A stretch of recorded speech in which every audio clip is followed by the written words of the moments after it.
evening, welcome to Have I Got News For You? I'm Steph McGovern. In the news this week, after yet another woman comes forward to claim past illicit relationships with the PM, Boris Johnson realises he may have to buy Carrie a bigger ring. In the Midlands, government food technicians are hoping that by introducing it in small amounts, they can disguise the taste of chlorinated chicken.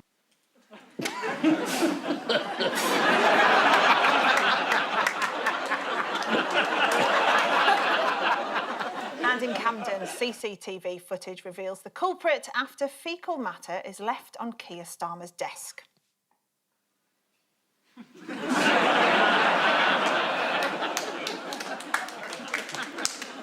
On Paul's team tonight is an actor and comedian who lives in Wales and is therefore the only panellist tonight who's currently on the run from the police. Please welcome Miles Jump.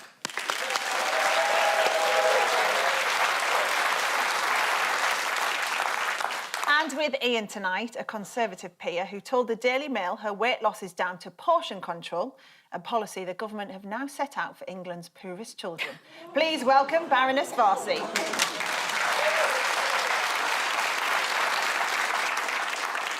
So we will begin with the bigger news stories of the week. Ian and Saida, have a look at this. There he is, banging the drum, still. Somewhat reluctantly. Oh, yeah. Yeah, it works. And there's Keir Starmer basically saying, I'm going to need more than a stiff drink to get through this. Yeah, this is the astounding news that a former leader has been thrown out of the party. Within 9 months of him being Labour leader.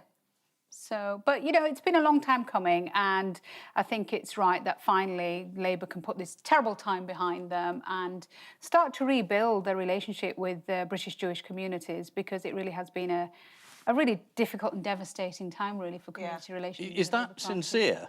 It's really sincere. I'm Why sorry, not? it was just the sheer pleasure in a Tory's voice to see the Labour Party pulling themselves to bits. Of course, every time the Labour Party destroys itself, there's going to be a bit of from the Conservatives, but this is a really serious issue. And on I know, but I like I think the we're all united. bit.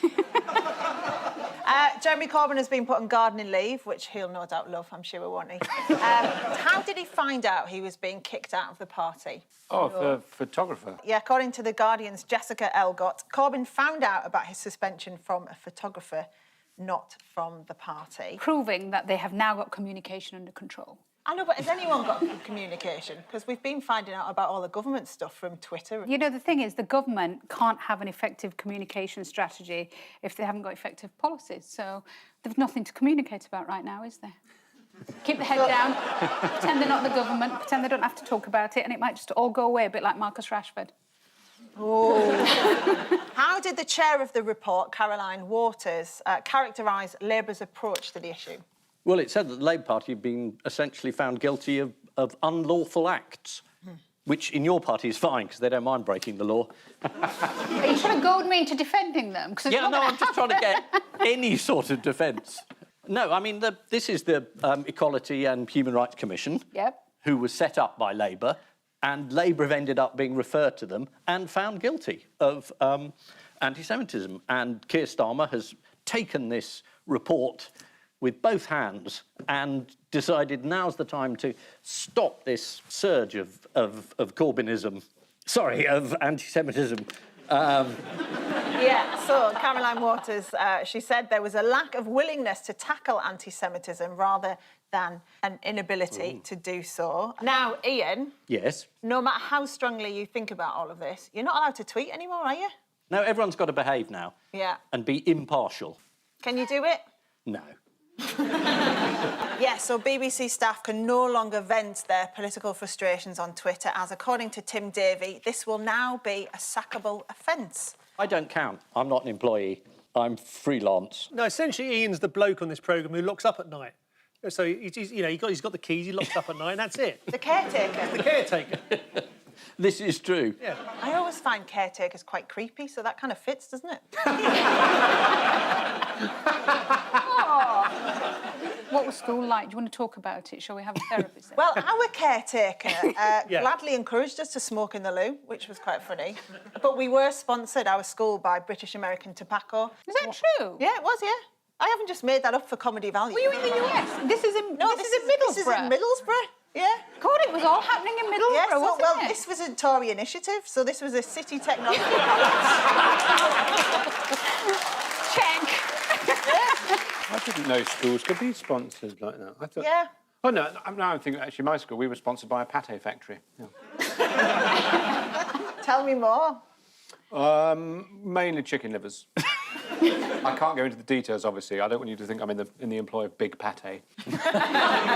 What was Keir Starmer's embarrassing news this week? He had a crash with a cyclist. He thought it was Jeremy Corbyn, didn't he? Getting in early. Yeah, this week the Labour leader was driving his car when he was involved in a collision with a Deliveroo driver. Was this a driver or a cyclist? Was it Cyclist. cyclist? Yeah, a Yes. Deliveroo cyclist. Right. Yeah. The clue is the cycle only has 2 wheels.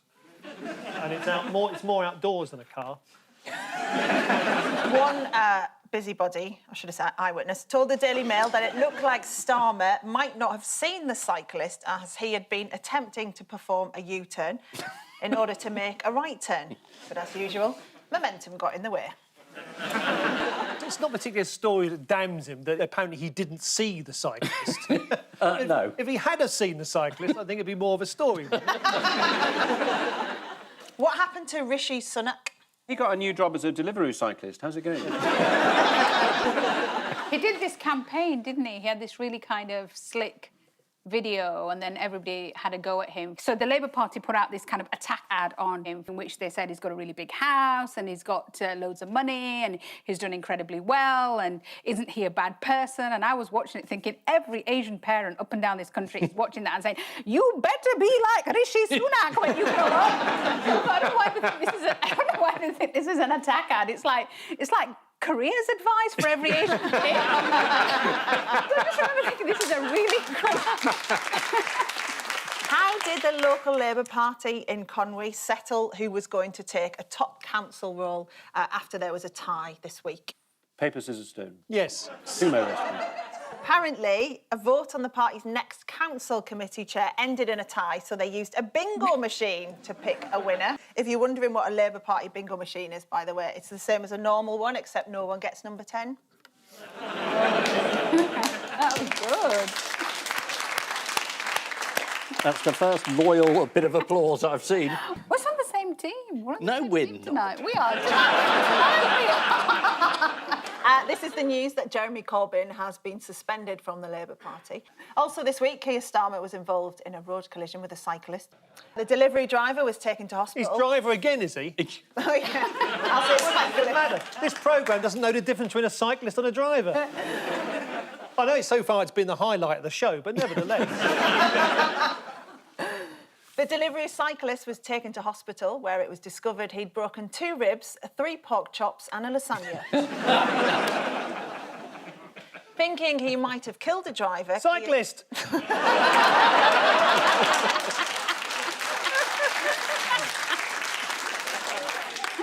Was he driving a penny farthing Vauxhall? Thinking he might have killed the cyclist, Keir Starmer's whole career flashed before his eyes in the most boring 3 seconds in political history. Paul and Miles, take a look at this. Yes. There's Donald Trump chucking out masks. This is Joe Biden. Which one's the pumpkin? Yeah, exactly. He's there. That's George Bush there. Most of the Democrats have already voted. Most Republicans haven't voted yet. They're going to vote on the day. So if there's a huge surge for Trump on the day, he might say, yeah, I've won. And then that's all going to kick off. Yeah, it's all going to kick off is a good summary, I think, isn't it? What did Joe Biden forget this week? Is it a cast list of Mutiny on the Bounty?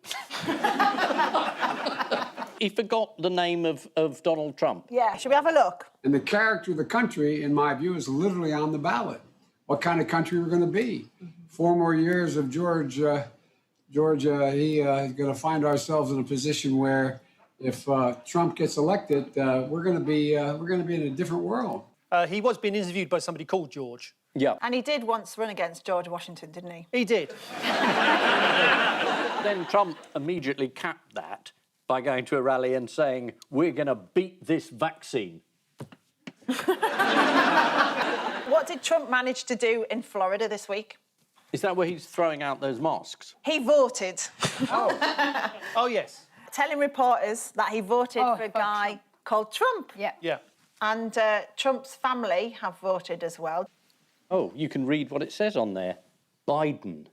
He also looks as if he's been stuffed with formaldehyde or something. It's sort of very bizarre. It looks like a waxwork of himself. Weird. Also, look how he's holding the envelope. Isn't that really weird? Looks like he's never held to it. anything in his life. What, like a proper job? It's an Illuminati signal. I'm just bluffing there, to be honest. I wouldn't recognise an Illuminati signal. You say that. It's not. No, it's not my cult. What is it? I'm not in a cult. I don't have a cult. Why would I have a cult? Because you look like someone who might be in a cult. You look like you might do a bit of caretaking in your spare time. That's what I suspected of you. Yes, Stephanie's got it in for everyone tonight. I'm Oh, a no, I'm caretaker, being- you're a cull. BBC One, Ian. I think we'll have less of that BBC language. One. Sorry, this isn't Channel 4, you know. Oh, I do apologise. That's who you work for now, isn't it? Yeah, it is, yeah. Yeah. How's that going? It's all right, no one knows. All right, thanks. Our little secret. See, creepy caretaker. What conspiracy theory involving Melania Trump has resurfaced this week? There are many Melanias. Yeah. An army of them. Yeah, that she has a body double who stands in for her at official events. The bizarre theory was doing the rounds on social media again. It's not just official events, it's anything she doesn't want to do. Which is everything. Users commented on a photo of the First Lady smiling on board Marine One. Let's have a look. Yeah, it's a giveaway, isn't it? She's smiling, it's not her. Shall we have a game? Yes. He is the real Melania. Yes. But what about these? That's Tom Cruise. Shows you what Scientology can do for you, doesn't it? The next one. That's not... Well, that's a leader of North Korea, isn't it?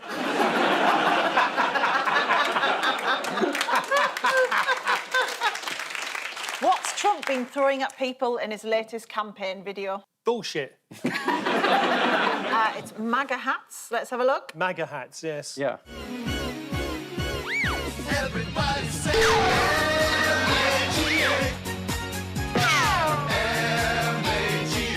black, white, and brown from every city and town. We don't let haters keep us down.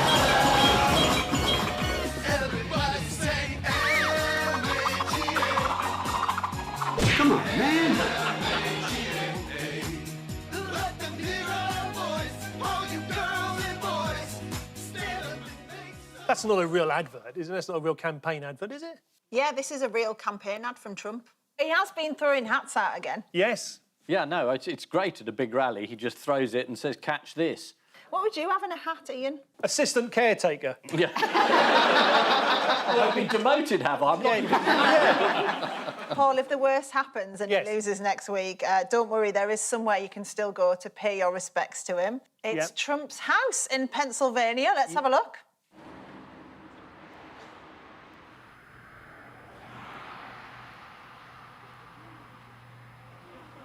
I think it's awesome. I'm honored. I'm actually honored. This house is amazing. We had to see it. You know, we drove 70 miles twice. What is wrong with everyone? There can't be much to do in the States if visiting a house with a cardboard cutout is awesome. And worth driving 70 miles for twice. Yeah. Twice. I mean, we'd call it 140, wouldn't we? Yeah. They've got a kind of different slant on things. This is the end of the 59th American presidential election campaign and the start of their second civil war. Nigel Farage joined Donald Trump on the campaign trail. At the rally, Farage called Trump the single most resilient and brave person I've met in my life. Watching the event at home, Joe Biden exclaimed, "Who the hell's that?" as he spotted his reflection in the TV screen. And so to round two, the picture spin quiz. Fingers on buzzers, team! Yes. Man of the moment, Marcus Rashford. Yeah. Who has the whole nation covered themselves in glory, whilst unfortunately the government has covered themselves in crap. So basically, This week. it's been... You haven't changed parties, have you, without telling us? I just don't believe you should starve kids, and I've grown a conscience. Oh, what sort of Tory are you? I like the defence by the government, which said he's just playing politics. Which is always the last resort of the politician who's noticed that someone's playing it better than they are. Yeah. Of course he's playing politics. That's how you get things to change. It's politics. And you wouldn't believe how useless your government, who I know you don't like very much... sorry, I'm trying to be fair and impartial. How useless they are. They haven't spotted that this is probably not an issue to go with. And also, in light of the fact that meals in the House of Commons are subsidised, and so all these MPs who are standing up and saying, how dare we subsidise and feed starving kids, are not prepared to kind of follow the same rules themselves. It's just awful. And I just think there's no way in these incredibly difficult times we can just justify this position. And the government's wrong on it, and the best thing it could do is just stand up and say, we got it wrong. Yeah. Are they good at that? And then they've picked a fight with a guy who's not just running an amazing campaign, but scored a hat-trick this week. I mean, they're on a loser, aren't they? This guy's on a high and he's going to keep winning. And they're just going to have to change their mind. Because the government said they'd rather link the free school meals to education and kids' clubs. And one Conservative MP, Ben Bradley, got dragged into a row for suggesting that in his constituency, a food voucher might end up in a crack den or a brothel. But to be honest, I don't remember anyone paying me with a food voucher when I worked in a brothel. There we are. But, I mean, that is... Hang on a minute. You can't just move on from there. Ian, were you the man that used to lock up at night? No, when did you work in a brothel? Just before I joined the BBC, actually. Right. Well, hopefully it wasn't after you joined the BBC. What did you do? What did I do? Yeah. Do you want my price list? Any concessions for coach parties? What the hell have I said? Yeah. Ben Bradley, though, what a twat for saying that. Because, it's just making this terrible assumption that parents are not caring about their kids, because they're struggling. And I think as an MP, he's just trying to... He sees it through his own eyes, so if he was given a voucher, he would probably spend it on crack and prostitutes. I think he's doing his best to empathise. Yes. I think it's quite tough to judge him. What does Danny Dyer think the problem is? He thinks that there aren't enough working-class people running the country and the Etonians need to get their hands off power. Yeah, let's have a look. My one rant would be that we must learn now that the people who went to Eton can't run this country. OK, they've done it, they've tried to do it, and this little small group who all went to the same school in the same class, it doesn't work. You can still be, you can go to Eton and still have, hopefully, some compassion. I don't think it's all about going to a certain school. Well, Henry Dimbleby, who came up with the original extension of the food bank plan, is an old Etonian. And Marcus Rashford said that his plan was very good and it should be... Yeah. I'm not obviously trying to make a defence of people who are privately educated, for God's sake. That would be shocking. Yeah. On the flip side, should there be more parts for posh people in EastEnders? Yeah. I'm happy to audition. Yeah. Doesn't have to be a straight offer, I just want to be in the room. Go on, let's have your audition then now. If you were It auditioning... could be called Westenders. We're looking for a new pub landlord. Hello, yep. Hi, guys, come in.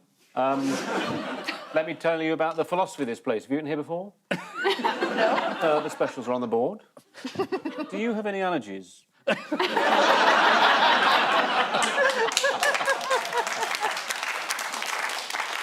Do you need me to explain sharers and sliders? All our stuff comes in baskets because we're arseholes. I want to come. Hey, You have to be able to say, get out of my pub, though. How would you say that? Ronald, could you tell the scary people to get out of the pub? Who brings their own packed lunch to the House of Commons? Is it the Monmouth MP David T.C. Davies? No.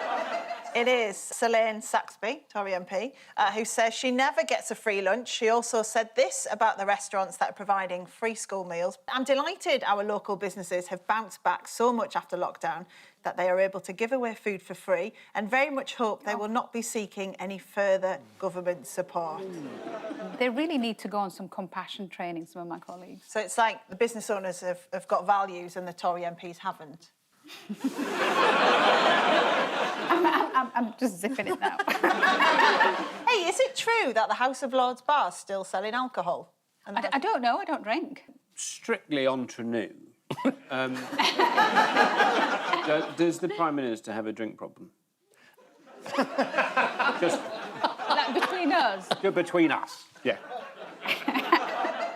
I just don't know him well enough. In a way, that's an answer. Yeah.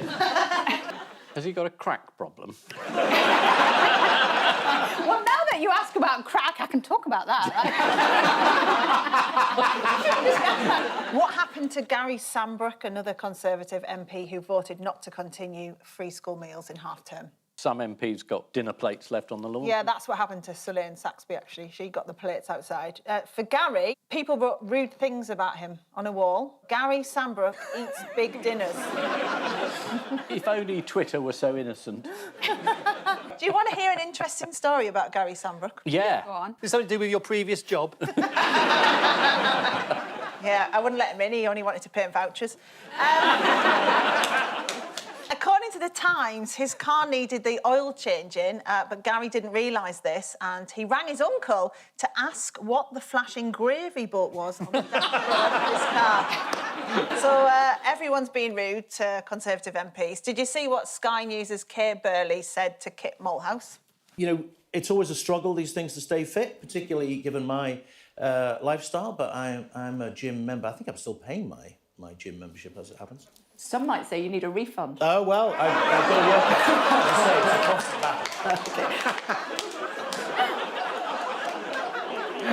According to the COVID police, what is not a proper meal? It's if you have a pie on its own, but if you have a pie with a salad, as you would do in a very posh EastEnders pub, then yes, that's a substantial meal, which means the pub can stay open. I have pie, salad and chips. Oh, do you? Oh, Yeah, right, okay. and garlic sauce. And peas. Are you a member of a gym? I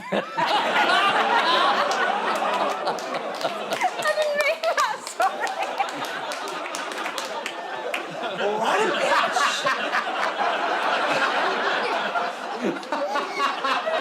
No, so there is a load of confusion, right, nationwide, and particularly in Manchester, over what a pub can serve as food in order to allow it to stay open. The Common Bar in Manchester was trying to sell its pizza slices as a substantial meal. Here is one of them. It's 11 inches long. That's big, isn't it, Ian?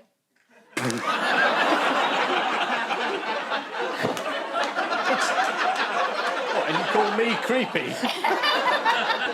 Police told them that the 22-inch pizza, which is where the slice came from, is OK, but a single slice is not sufficient, even with a radius of 11 inches.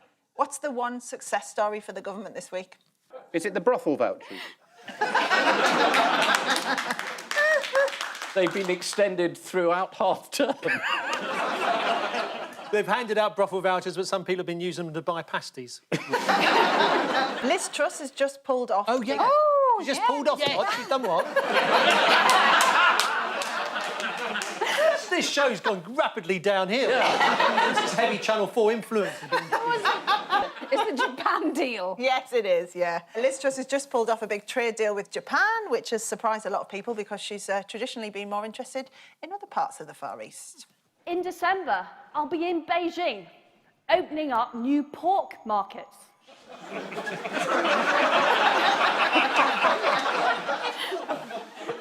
What have Tesco in Wales been doing to upset people? They were sort of covering over huge areas of the shops that they deemed non-essential items. It was books, Yeah. not essential, obviously, and sanitary towels.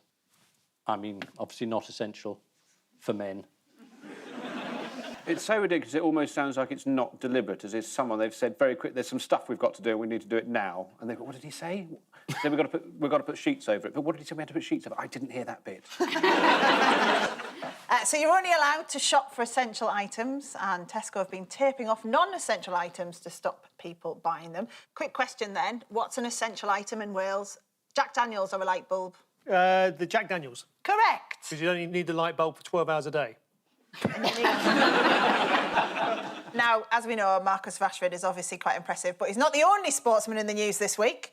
Now, who would you say is more talented, a man who bounces ping-pong balls off a wall into his mouth, or a man with no arms playing snooker? I would imagine the man with no arms playing snooker would be... I'm not quite sure which part of the anatomy he's using at the moment, but I suppose he gets through a lot of chalk. I mean, what is he... Let's have a look.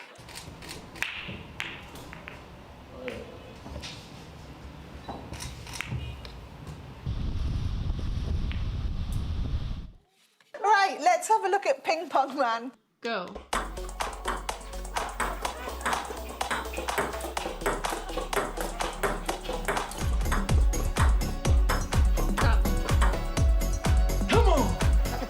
Something to do on your honeymoon, isn't it? Which one was the real Melania? Which one is the most impressive then? The guy playing snooker, because the ping pong ball guy basically has to do the same thing, repeatedly. People in Bangkok offering a similar sort of ping pong experience, I gather. Settle in, everyone. 45 minutes of Ian's gap year anecdotes. No, to be fair, he was paid a fortune. That's how he bought his first car, wasn't it? This is the ongoing row over free school meals. After criticism over the school meals fiasco, the government has proposed a scheme to make sure that no children go hungry at Christmas. They're cancelling Christmas. Fingers on buzzers, teams. Is this a story about the smart tablecloth? Yeah, how do you think a tablecloth can help you in lockdown? Is it a tablecloth that can tell how much you've eaten? Is this you going on about me being fat again? Is it a tablecloth that listens to your conversation, so it knows stuff that you might forget, and you might sort of lay on the table and the tablecloth will suddenly say, don't put Jonathan and Karen next to each other, they do not get on anymore.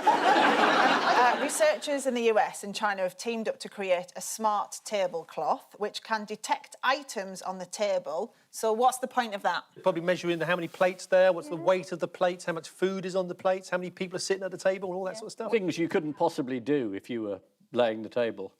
Oh, I wonder how many plates I've put down.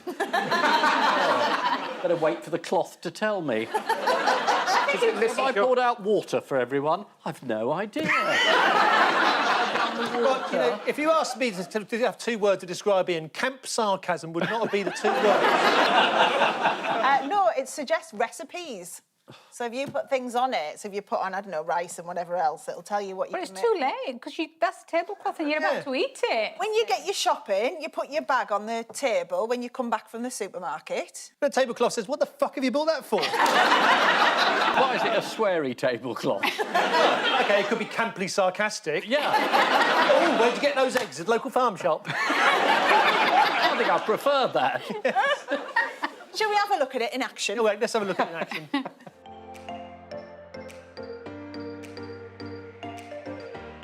I mean, if this is the level that we're going to have to start operating at going forward, if that's what we need What are we going to have? Smart bed sheet. You lie down, it says, go to sleep. In case you didn't know what you were meant to do. Your next client is ready. I'll tell you how they could use that is if you go to the supermarket, you do that check-in thing, self-checkout, and it could say to you and say, oh, you've got avocados and you've got, you know, whatever, and you've got onions. You now need X to make so-and-so recipe, so you can just nip back and get the extra ingredients. But it'd not be useful for the other shoppers. If you're queuing to find something, good, that's their last item, and suddenly the machine says, oh, do you know what, you're one onion away from a proper ragu there. Just wait there, I'm just going to get the... It's going to be demented. Oh, you've forgotten the strawberries. According to the boffins behind the tablecloth, other gadgets could include an electric toothbrush, which could arrange dental appointments. You've got toothache. Oh, have I had no idea? Thank goodness you told me. I wondered what it was. Thank you, toothbrush. You're welcome. And finally, have you seen how Joan and Jimmy O'Shaughnessy from Southport and Merseyside have been keeping themselves fit in lockdown? Let's have a look.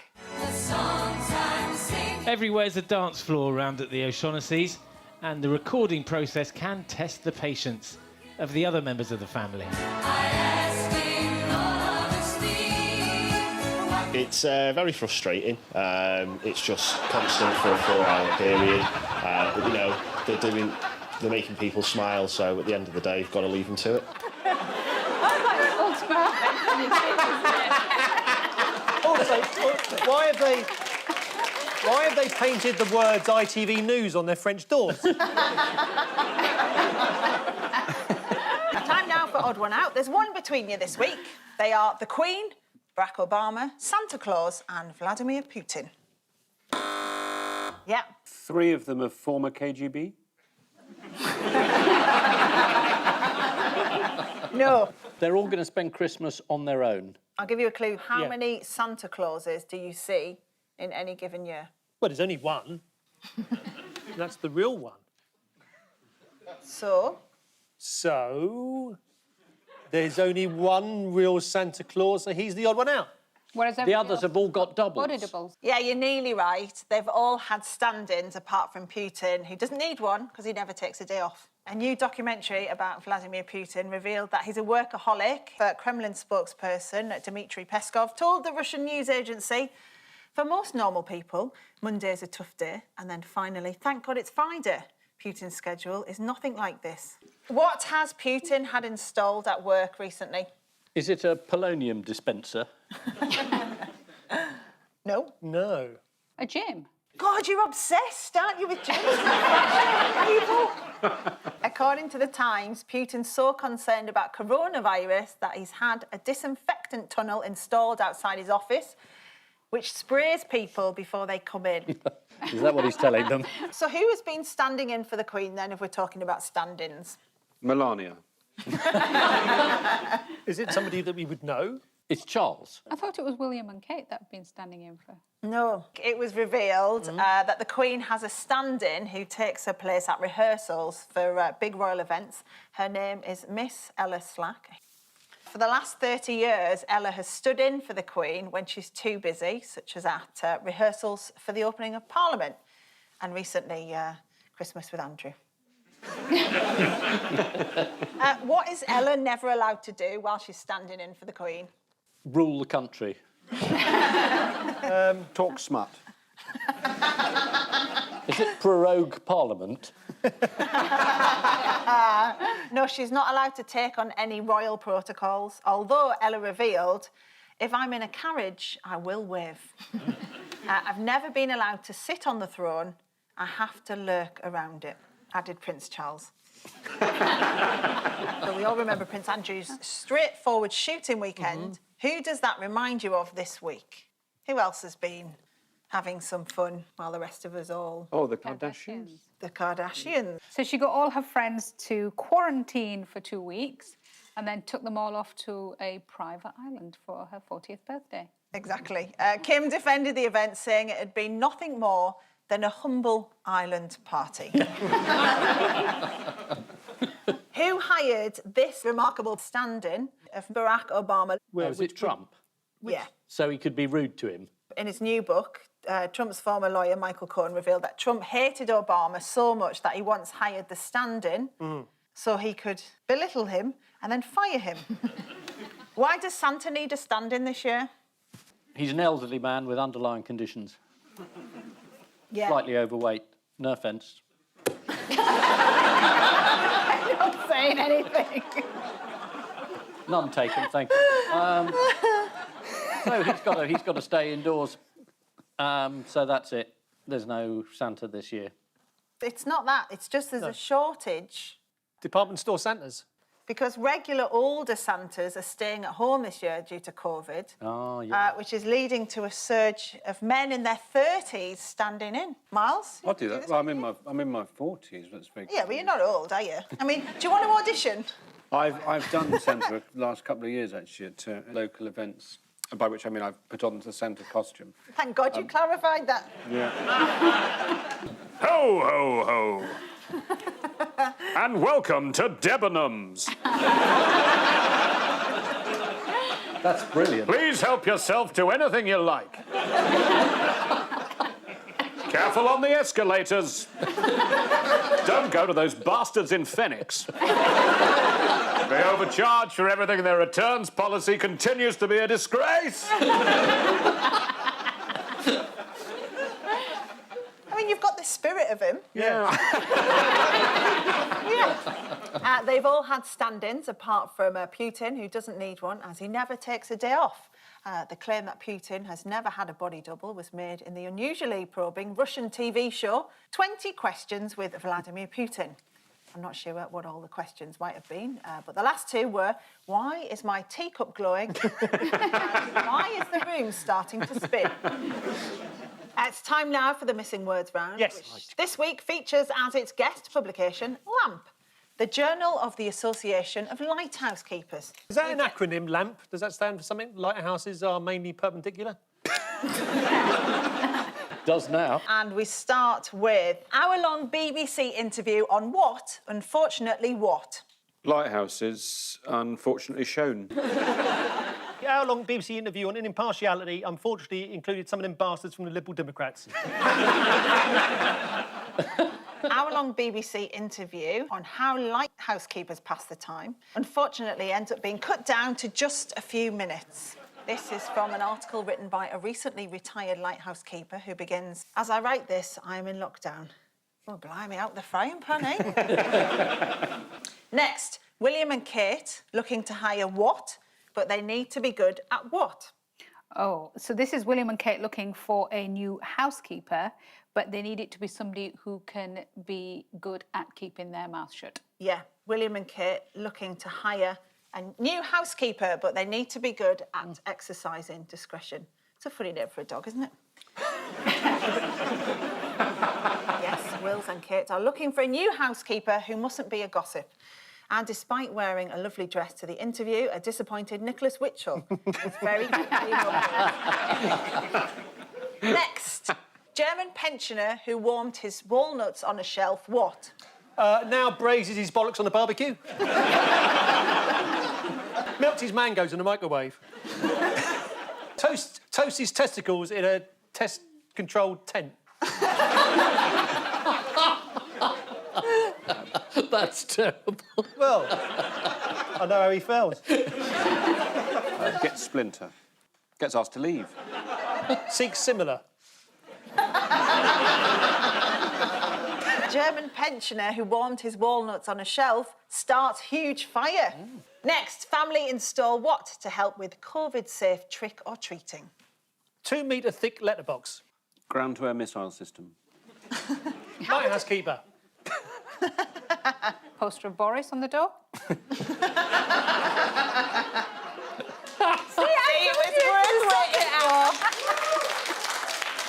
Family install catapult to help with COVID-safe trick-or-treating. The candy-firing catapult was designed by a family in Pennsylvania. Here it is in action. Ready, aim, trick or treat. We thought we could try and come up with a creative way to throw candy at kids. Well, why can't you just throw it? I remember seeing once years ago this man who came up with this, what he thought was a great invention, which was a running machine, which, you know, with one of those conveyor belt things, which actually sort of was on wheels. So as you ran along on it, you could go down the road. But... and he thought this was a great thing, but of course it's much easier just to run down the road. And finally, cat always what whenever a U2 song plays? Hurls itself into a bonfire. Yeah. Immediately goes and finds something the owner's looking for. Is it on edge? Can't wait to hear your Larry Mullen Jr. pun. Yeah. Cat always sticks out tongue whenever a U2 song plays. That's a headline in a newspaper. Yeah. This is Jesse, the 9-year-old Persian who went viral this week thanks to his unusual reaction to U2. Let's have a look.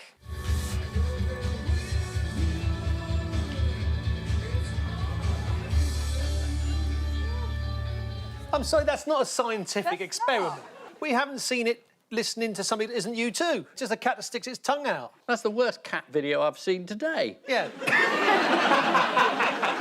And Ian's got a specialist interest, haven't you? I have. Jesse's owner rescued him from a shelter and now play U2 to him all day. And the cat lays there thinking, God, I missed that shelter. So the final scores are Paul and Miles on 2, and Ian and Saida have 7. Whoa.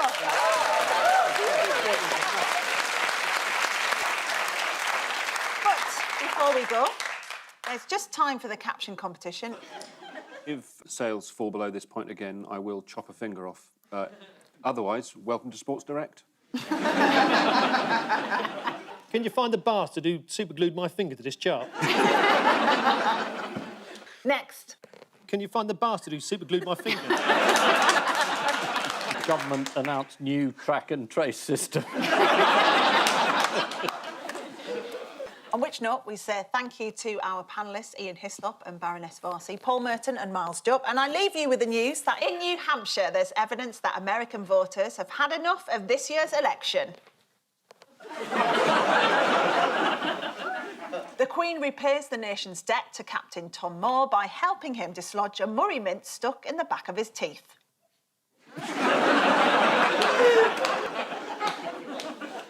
And on her way to the Brexit Party Halloween do, Anne Widdecombe realises she'll have to turn back as she's forgotten her costume. Good night.